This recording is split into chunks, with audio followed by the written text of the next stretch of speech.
अस्सलाम वालेकुम फ्रेंड्स, कैसे हैं आप लोग।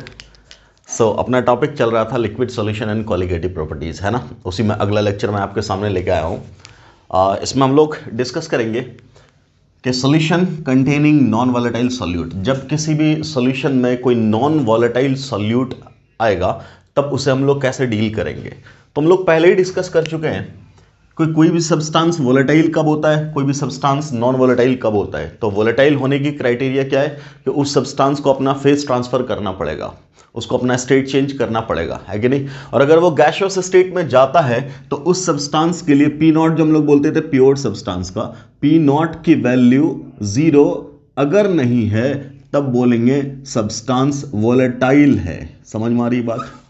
तब क्या बोलेंगे, सब्सटेंस वोलेटाइल है। पी नॉट का मतलब क्या होता था कि उस सब्सटेंस का वेपर प्रेशर, जब वो वेपर स्टेट में जाएगा, गैसियस स्टेट में जाएगा, तो ऑब्वियसली कुछ प्रेशर अप्लाई करेगा, तो उसकी वैल्यू 0 नहीं होनी चाहिए, कुछ प्रेशर होना चाहिए, तब बोलेंगे वोलेटाइल है।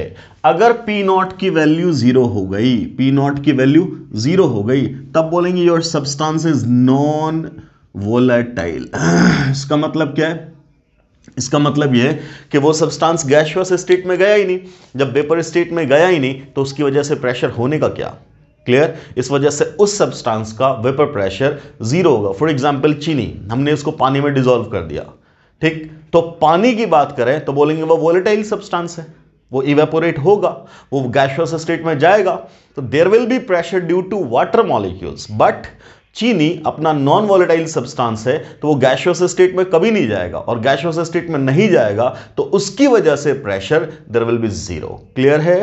Pressure due to sugar molecules will be 0। क्यों? Because that substance is non volatile, it can not change its phase, it can not be transferred into gaseous state. Clear, समझ में आई बात। पहले ये समझ में आया कि सब्सटेंस वोलेटाइल क्या होता है, सब्सटेंस नॉन वोलेटाइल क्या होता है, पहले भी हम लोग ऑलरेडी डिस्कस कर चुके हैं। अब बात कर रहे हैं, अभी तक हम लोगों ने पिछले लेक्चर में क्या डिस्कस किया था कि हमने दो लिक्विड को मिलाया और मिला करके एक होमोजेनियस मिक्सचर तैयार किया, और उसी होमोजेनियस मिक्सचर को हम लोग सॉल्यूशन बोलते थे। तो अभी तक हम लोगों ने क्या डिस्कस किया, solution containing volatile components, solution containing volatile liquids. Now we have to discuss a solution containing non volatile solute. Clear. देखो तो हमने माना कि अपने पास कोई एक लिक्विड है, कोई प्योर लिक्विड है। मान लो कि साहब वो प्योर लिक्विड वाटर है, let the pure liquid is water, ठीक। ये क्लोज्ड कंटेनर है, इसमें अपना क्या है, वाटर है। अगर ये वाटर है तो जाहिर सी बात है ये इवेपोरेट करेगा। क्या करेगा, इवेपोरेट करेगा। जब इवेपोरेट करेगा तो गैसियस फेज में वाटर के मॉलिक्यूल्स मिलेंगे, और चूंकि वाटर के मॉलिक्यूल्स मिल रहे हैं तो इस वजह से प्रेशर होगा, किसका, किसका, इन मॉलिक्यूल्स की वजह से।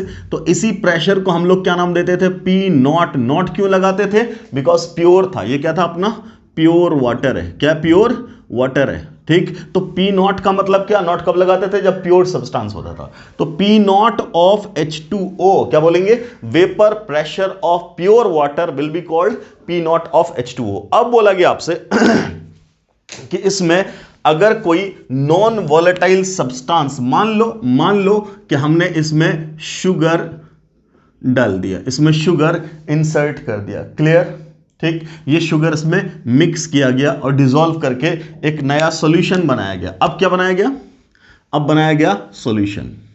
अब ये अपने पास सॉल्यूशन है, प्योर सॉल्वेंट नहीं रहा। क्लियर, ठीक है। तो इसमें अभी भी क्या है, तो हम लोग क्या बोलेंगे, अभी भी क्या है, इसमें पानी है और क्या है, शुगर है। अब इसके अंदर क्या है, तो अब बोलेंगे यहां H2O है और क्या है, शुगर है। समझ में आ रही बात। क्लियर। अभी भी इवेपोरेट करने वाला कौन सा कंपोनेंट है, जो वोलेटाइल था। कौन वोलेटाइल था, वाटर। तो जाहिर सी बात है अभी भी इसके अंदर वाटर के ही मॉलिक्यूल्स होंगे। क्लियर। वेपर स्टेट में अभी भी वाटर के ही मॉलिक्यूल्स होंगे। लेकिन जरा देखना, मैंने पिक्चरली, मैंने डायग्रामेटिकली आपको एक डिफरेंस शो किया। क्या, यहां नंबर ऑफ डॉट्स ज्यादा हैं, यहां नंबर ऑफ डॉट्स कम है। नंबर ऑफ डॉट किसको रिप्रेजेंट कर रहा है, वाटर मॉलिक्यूल्स को वेपर स्टेट में, तो यहां वेपर स्टेट में नंबर ऑफ वाटर मॉलिक्यूल ज्यादा है, यहां number of molecules of water in vapour state कम है। क्यों कम है? तो याद करो हमने आपसे एक चीज बोला था, केमिकल पोटेंशियल। क्या बोला था? Chemical potential. Chemical potential of any pure solvent is equal to क्या? Mu is equal to mu not plus R T L N mole fraction of solvent. Clear? अगर ये प्योर सॉल्वेंट था, pure solvent, तो पूरा का पूरा क्या था? वाटर ही था, तो इसलिए मोल फ्रैक्शन ऑफ सॉल्वेंट बोलो या मोल फ्रैक्शन ऑफ वाटर बोलो, ये तो 1 था।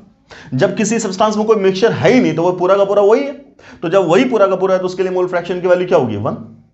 क्लियर? दूसरे के लिए मोल फ्रैक्शन की वैल्यू क्या है? 0, दूसरा है ही नहीं। ठीक, अगर हमने इसकी वैल्यू 1 रखा, अब यहां इसको पुट करो, अगर ये log 1 हो जाए तो इसकी वैल्यू क्या हो जाएगी? 0, और अगर ये टर्म 0 हो गया तो mu is equal to mu naught. Clear बात है? क्लियर बात है? तो अगर प्योर वाटर था तब उसका केमिकल पोटेंशियल क्या होगा बेटा? म्यू नॉट के बराबर। तब क्या होगा? म्यू नॉट के बराबर। और ये म्यू नॉट क्या होता है? किसी भी प्योर सब्सटेंस का केमिकल पोटेंशियल, उस सब्सटेंस का पोटेंशियल किसी दूसरे फेज में ट्रांसफर होने का, उसकी टेंडेंसी, जैसे पानी है, जैसे लिक्विड है, तो लिक्विड के इवेपोरेट होने की टेंडेंसी, क्लियर है, that is your chemical potential. Clear? ठीक, अब मैं कह रहा हूं इसी वाटर का ट्रांसफॉर्मेशन का टेंडेंसी सॉल्यूशन में, तो अब क्या बोल रहा हूं मैं कि यहां हमने शुगर मिला दिया, मान लो कि साहब यहां शुगर का मोल फ्रैक्शन, लेट शुगर का मोल फ्रैक्शन हाफ कर दिया हमने, तो वाटर का भी मोल फ्रैक्शन क्या हो जाएगा? हाफ हो जाएगा। क्लियर? अब ध्यान दो, अगर मैंने यहां पुट किया, so this will be mu not plus R T, mole fraction की जगह हमने क्या पुट कर दिया? 1/2। ठीक, ये ln है, इसको नेचुरल लॉग को ट्रांसफर करो बेस 10 में, तो mu not plus 2.303 R T log base 10, और 2 की पावर क्या हो जाएगी? हाफ को मैं क्या लिख सकता हूं? 2 की पावर -1, तो ये माइनस ही तो इधर आ जाएगा, तो ये क्या हो जाएगा? Mu naught minus 2.303 R T log 2। Yes sir no? Log की प्रॉपर्टी होती है ना, लॉग एक्स की power minus y is equal to क्या? माइनस वाई लॉग एक्स, ये जानते होगे आप लोग। क्लियर? अब ध्यान से देखो, इसी वाटर का केमिकल पोटेंशियल अब कहां? सॉल्यूशन में। कहां? सॉल्यूशन में। अब बदल गया, अब उस स्टैंडर्ड वैल्यू से इतना कम है। इतना माइनस का मतलब क्या? इतने से ये जिसकी जो भी वैल्यू आएगी वो उतना कम है, चाहे जो भी वैल्यू, कुछ ना कुछ तो वैल्यू आएगी, 0 तो नहीं होने वाला, क्योंकि log 2 की वैल्यू क्या होगा? 0.3010 है ना, और इसके टर्म्स में कुछ ना कुछ वैल्यू निकालोगे तो कुछ ना कुछ तो घट रहा है। इसका मतलब क्या कि सॉल्यूशन में इसी वाटर का केमिकल पोटेंशियल घट गया बेटा। बोले yes sir no?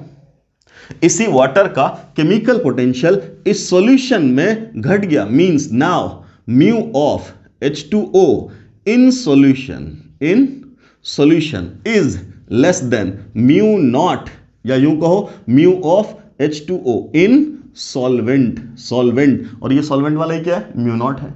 Clear? Means mu is less than mu naught.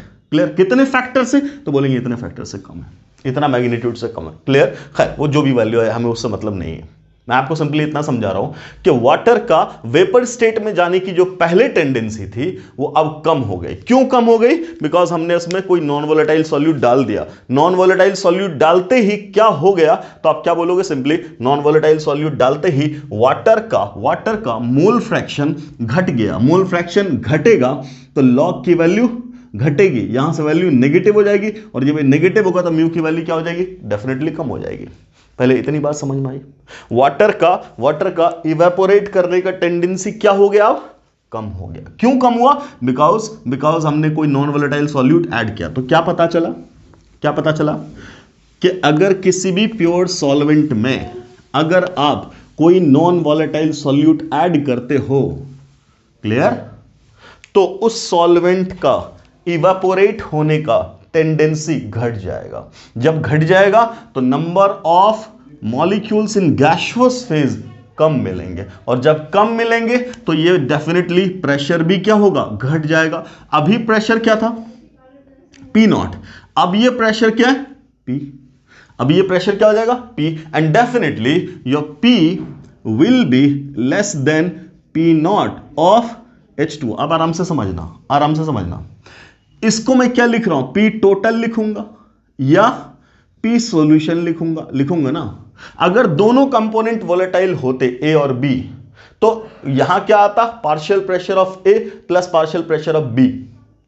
दोनों तो वोलेटाइल रहा नहीं, शुगर आपका वोलेटाइल नहीं है, सिर्फ पानी ही वोलेटाइल है। तो इसका मतलब क्या, ये किसकी वजह से, वाटर की वजह से। लेकिन अब वाटर कहां रहा, सॉल्यूशन में, तो क्या उसको हम लोग P नॉट लिख सकते हैं, नहीं P नॉट नहीं लिख सकते। क्यों, बिकॉज P नॉट तो तब लिखते जब वो प्योर होता। समझ में आ रही बात। तो ये सॉल्यूशन का ही प्रेशर है, बट डेफिनेटली सॉल्यूशन में एक ही कंपोनेंट है जो प्रेशर देगा, और वो कौन है, H2O। तो अब PH2O लिखेंगे बट नॉट नहीं लगाएंगे। क्यों नहीं लगा रहे नॉट, बिकॉज कि अब ये सॉल्यूशन रहा, प्योर फेज में लिखते हैं हम लोग P नॉट। क्लियर, इतनी बात समझ में आ रही। तो डेफिनेटली यही पानी का vapour pressure PH2O in solution will be less than PH2O in form of purity. समझ में आ रही बात। प्योर वाटर्स के वेपर प्रेशर से कम हो जाएगा, और उसी प्योर वाटर वाले को बोलते थे हम लोग क्या, P नॉट। क्लियर, इतनी बात समझ में आ रही है, बोलो क्लियर है। अब हम कह रहे हैं according to Raoult's law, Raoult law के अकॉर्डिंग हम लोग क्या जानते हैं, राउल्ट्स लॉ क्या जानते हैं हम लोग, किसी भी सॉल्यूशन में किसी पर्टिकुलर कंपोनेंट का वेपर प्रेशर कैसे निकालते हैं, तो क्या बोलेंगे, P इज इक्वल टू, क्या लिखोगे, P naught into mole fraction, किसका उस कंपोनेंट का। समझ में आ रही बात, उस कंपोनेंट का। ठीक, मान लो हम की बात कर रहे हैं कि टोटल प्रेशर किसका है, सॉल्यूशन का, वो किसके बराबर है, H2O के बराबर। तो यहां क्या लिखेंगे, सॉल्वेंट। क्या लिखेंगे, सॉल्वेंट। यहां क्या लिखेंगे, सॉल्वेंट। और यहां क्या लिखेंगे, सॉल्वेंट लिखेंगे। बोलो इतनी बात समझ में आ रही है, क्लियर, कोई दिक्कत। ठीक, अब मैंने इसको लिखा, ये लिखा P नॉट सॉल्वेंट और मोल फ्रैक्शन का सम हमेशा 1 होता है। Mole fraction of solute plus mole fraction of solvent is equal to 1। तो अगर मैं इसको ब्रेक करना चाहूं तो क्या मैं इसको 1 minus mole fraction of solute लिख सकता हूं, तो बोलेंगे बिल्कुल लिख सकते हैं। क्यों, because we know mole fraction of solute plus mole fraction of solvent is equal to 1। और मुझे ये, इसको मैंने चेंज किया तो ये इधर चला जाएगा, मैंने इसको फॉर्म में ब्रेक करके लिख दिया। क्लियर, अब मैं बोल रहा हूं ये P है इज इक्वल टू, अब मैंने ये सब हटा दिया टर्म, तो ये P है इज इक्वल टू क्या, P नॉट। ठीक, और माइनस क्या, P नॉट इंटू क्या, मोल फ्रैक्शन ऑफ सॉल्यूट। बोलो इतनी बात समझ में आ रही है, कोई तकलीफ, क्लियर। ठीक, अब मैं कह रहा हूं उसको चेंज करो। क्या चेंज करो, इसको इधर लाओ, तो क्या बन जाएगा, P naught into mole fraction of solute, कोई दिक्कत, इज इक्वल टू, ये P है और इसको इधर लाओ तो क्या हो जाएगा, P नॉट माइनस P, कोई तकलीफ, समझ में आ रही बात। ठीक, अब ध्यान से सुनना, यही जो P नॉट है ये ओरिजिनल वैल्यू थी किसकी, प्योर सॉल्वेंट की, और ये जो P है वो अब वैल्यू है किसमें, सॉल्यूशन में। Clear, this is vapour pressure of pure solvent, this is vapour pressure of solution, yes और नो।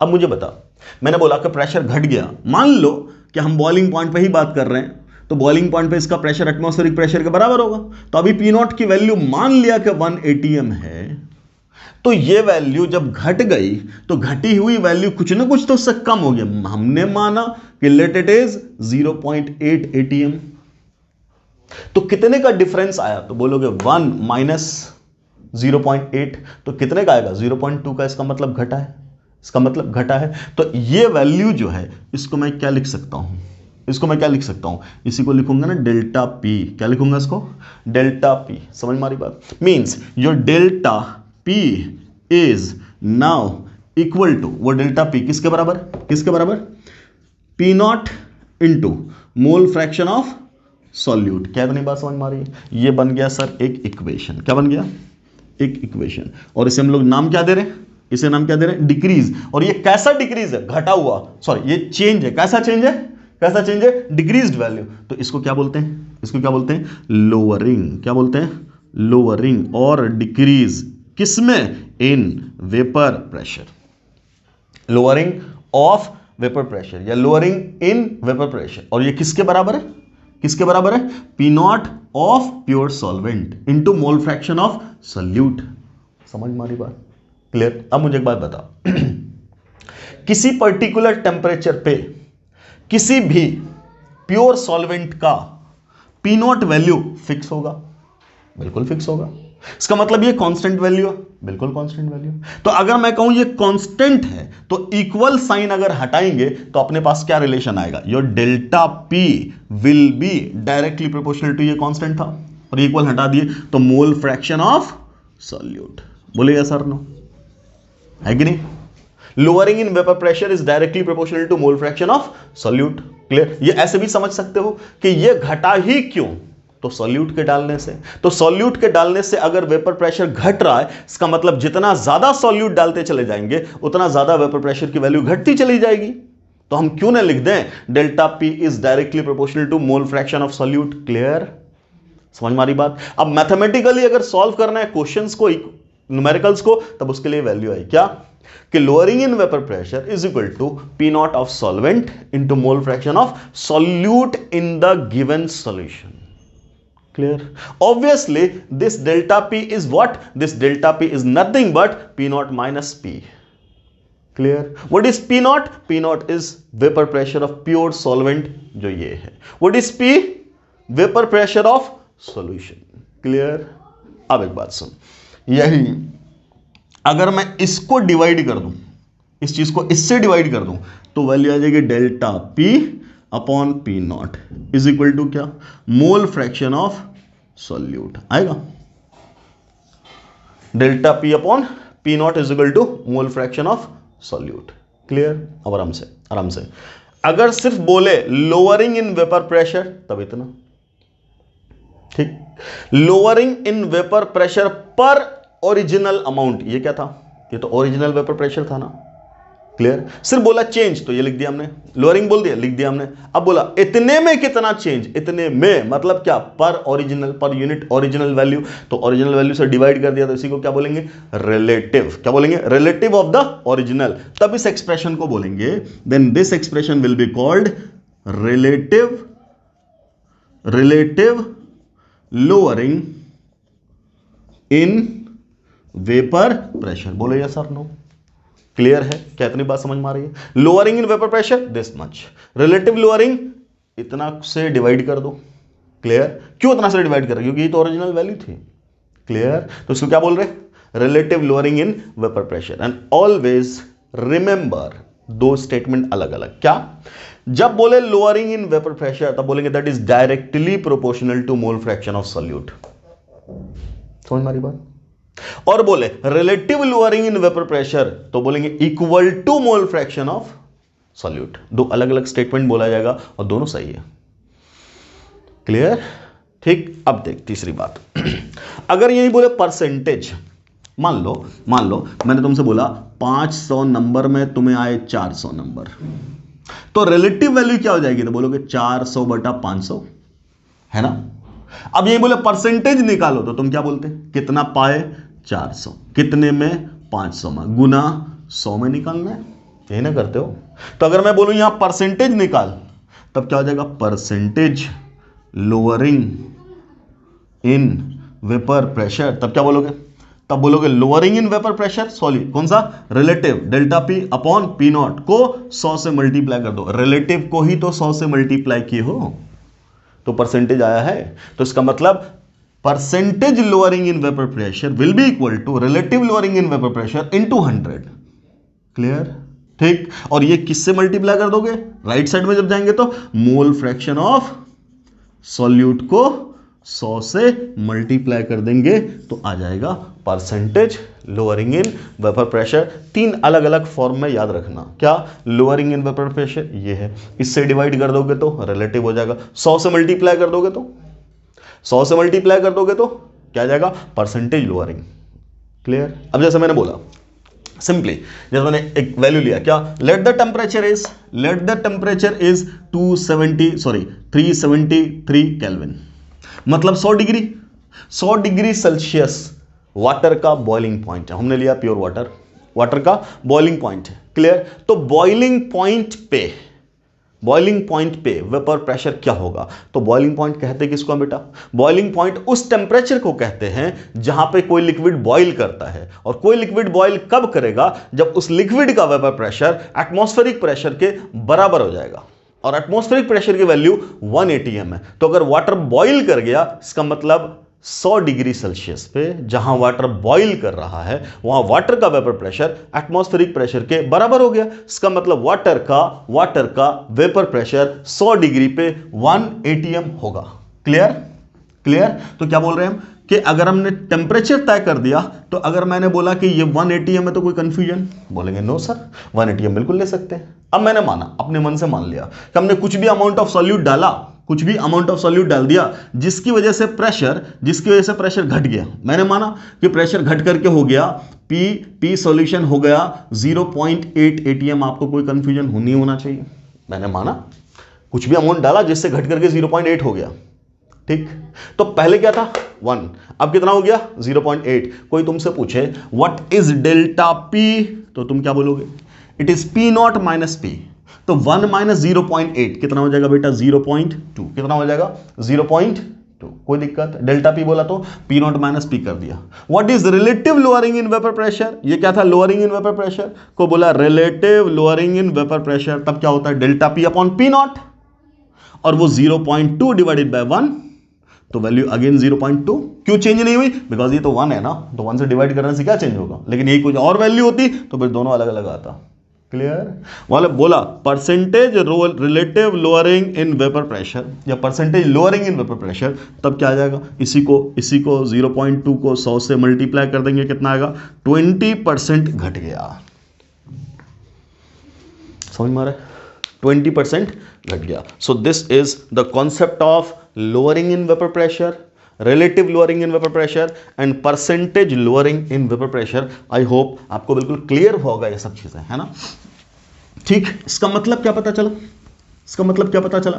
कि जब भी किसी भी वोलेटाइल लिक्विड में कोई नॉन वोलेटाइल सॉल्यूट डिसॉल्व करेंगे तो उस लिक्विड का वेपर प्रेशर घट जाएगा। ऑब्वियसली जो सॉल्यूशन का वेपर प्रेशर आएगा वो प्योर सॉल्वेंट के वेपर प्रेशर से कम होगा। अब क्या पता चला? दूसरी बात कि सॉल्यूट से चूंकि डिक्रीज कर रहा है, तो जितना ज्यादा सॉल्यूट डिसॉल्व करते चले जाएंगे उतना ज्यादा डिक्रीज होता चला जाएगा। जितना ज्यादा आप सॉल्यूट डिसॉल्व करोगे उतना ज्यादा वेपर प्रेशर घटता चला जाएगा। जितना ज्यादा सॉल्यूट डिसॉल्व करोगे उतना ज्यादा वेपर प्रेशर घटता चला जाएगा। क्लियर?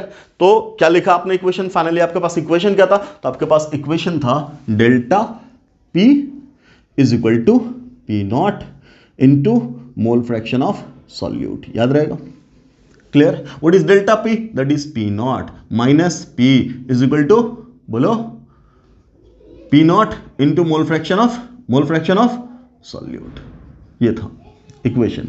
जब इससे डिवाइड कर दिया तो नया इक्वेशन क्या बना? P not minus P upon P naught is equal to mole fraction of solute. ये क्या कहलाएगा? Relative lowering in vapour pressure. ये क्या कहलाएगा? Percentage lowering in vapour pressure. Clear? ठीक, अब मैंने बोला P not minus P upon P naught is equal to mole fraction of क्या लिखे हो? सॉल्यूट। मतलब number of moles of solute divided by number of moles of solute plus number of moles of solvent. यही ना एक equation है simply. अब ध्यान से आपसे पूछेगा इस पे सवाल कैसा, तो पहले वेरिएबल सेट करो। तो एक वेरिएबल पी नॉट है, दूसरा वेरिएबल पी है, तीसरा variable number of moles of solute है, और चौथा variable number of moles of solvent है। यही 4 चीज है। 4 ही तो चीज है। क्लियर? तो अगर 4 चीज में से 3 चीज देगा, 4 में से 3 देगा, हम चौथा निकाल देंगे।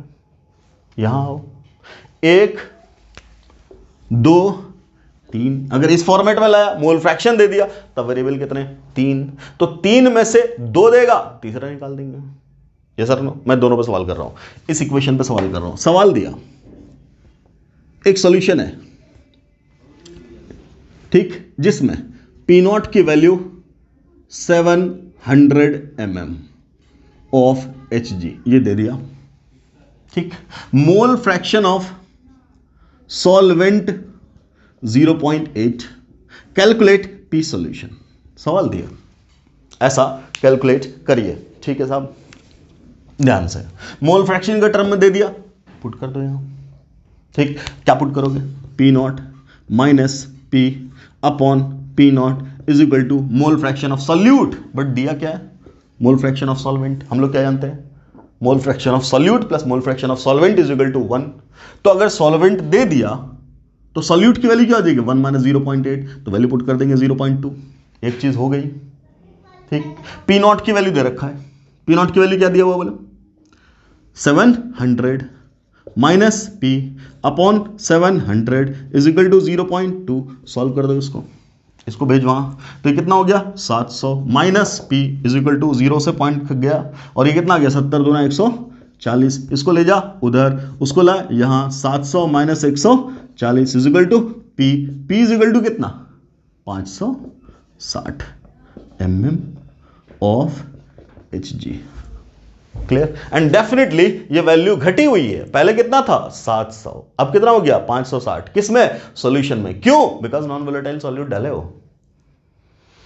क्लियर, समझ मारी बात। नाउ इस फॉर्मेट पे सवाल पूछे, मान लो एक सवाल दिया, क्या बोल रहे हैं, ये सॉल्यूशन है जिसका प्रेशर पी नॉट वैल्यू दे रखा है, कितना, लेट इट इज 1 atm, ऐसा दिया, क्लियर, 1 atm दिया, और आपसे कह रहा है कि भाई साहब 5 ग्राम या 5 मोल solute dissolve in 10 mole of solvent, ऐसा बोला उसने, ठीक, या हाँ चलो ठीक है, 10 मोल ऑफ सॉल्वेंट ऐसा डिसॉल्व किया, कोई दिक्कत। अब आपसे क्या करा कि बताओ what is P solution, P solution की वैल्यू निकालो, ठीक। चलो आसान करने के लिए मैं इसको 10 को 15 कर रहा हूं, डाटा और आसान आ जाएगा। आपसे बोला पी सॉल्यूशन निकालो, अब किसको फॉर्म इस्तेमाल किया, मोल के, तो मोल वाला फॉर्म दे रखा है, या यहां से तुम मान लीजिए मोल फ्रैक्शन निकाल लो, बात बराबर है, जो करो सब एक है, चाहे ऐसे कर चाहे वैसे कर, दोनों सेम है, सी। क्या करोगे, पी नॉट दे रखा है, पी नॉट की वैल्यू कितनी 1 atm माइनस पी निकालना है upon 1 atm is equal to, यहां पुट कर, number of moles of solute 5 divided by 5 और प्लस 15 बराबर 5/20, क्लियर। सो इट इज 1/4, ये 1 से मल्टीप्लाई कर दिए, same, 1 minus P is equal to 1/4, clear. तो अब बोलो, एक मिनट, हाँ 1 atm है, ठीक है, 18 के फॉर्म में, ठीक। अब पी को ले जाओ उधर और उसको ले यहां, तो 1 माइनस 1/4 ही तो बचा पी, क्लियर। तो ये कितना हो गया 3/4 इज इक्वल टू क्या, पी, तो पी की वैल्यू, पी सॉल्यूशन की वैल्यू कितनी हुई 3/4, 3/4 का मतलब क्या 0.75, क्या atm, समझ में आ रही बात। तो पी नॉट की वैल्यू कितनी थी, पी नॉट की वैल्यू कितनी थी 1 atm, और पी सॉल्यूशन की वैल्यू कितनी आई, पी सॉल्यूशन की वैल्यू कितनी आई 0.75 atm, 0.75 atm। तो बता बेटा क्या ये वैल्यू डिक्रीज हुई कि नहीं हुई, क्या वेपर प्रेशर डिक्रीज हुआ कि नहीं हुआ, क्लियर। तो कितना हो गया, कितना, फाइनल सॉल्यूशन की वैल्यू कितनी है, फाइनल सॉल्यूशन की वैल्यू कितनी है, बोलो, सॉल्यूशन, फाइनल सॉल्यूशन के वेपर प्रेशर की वैल्यू कितनी है 0.75, लेकिन तुमसे पूछे what is the lowering in vapour pressure, तो delta P is equal to P not minus P not की वैल्यू 1 atm माइनस घट के फाइनल वैल्यू कितनी आई 0.75, ठीक। तो वैल्यू कितनी आई 0.25, ये क्या है लोअरिंग इन वेपर प्रेशर, ये क्या है लोअरिंग इन वेपर प्रेशर, समझ मारी बात, ठीक। फाइनल सॉल्यूशन में प्रेशर की वैल्यू कितनी है 0.75, कितना घटा है 0.25। कोई तुमसे पूछे RLVP बताओ, relative lowering in vapour pressure, तो क्या बोलोगे, lowering in vapour pressure that is delta P divided by original value that is P not, ये कर देंगे तो क्या मिलेगा 0.25 डिवाइडेड बाय 1, तो वैल्यू कितनी मिलेगी 0.25। फिर मैंने बोला क्यों दोनों सेम मिल रहा है? बिकॉज डिवाइड कैसे कर रहे हैं? 1 से। ठीक, अगर यही पूछ दे कि what is percentage lowering in vapour pressure, तो इसी का परसेंटेज निकालोगे। Percentage lowering in vapour pressure is equal to क्या? आर एल वी पी गुना 100, कितना आया? 0.25 इंटू 100, आंसर 25%। समझ में आ रहा है? क्लियर? तो इस पे क्वेश्चंस बहुत ही आसान बनेंगे। ठीक, तो अगले क्लास में इस पे हम लोग कुछ न्यूमेरिकल करने की कोशिश करेंगे, फिर आगे बढ़ेंगे हम लोग, है ना? ठीक है, thanks for watching the video. अस्सलाम वालेकुम।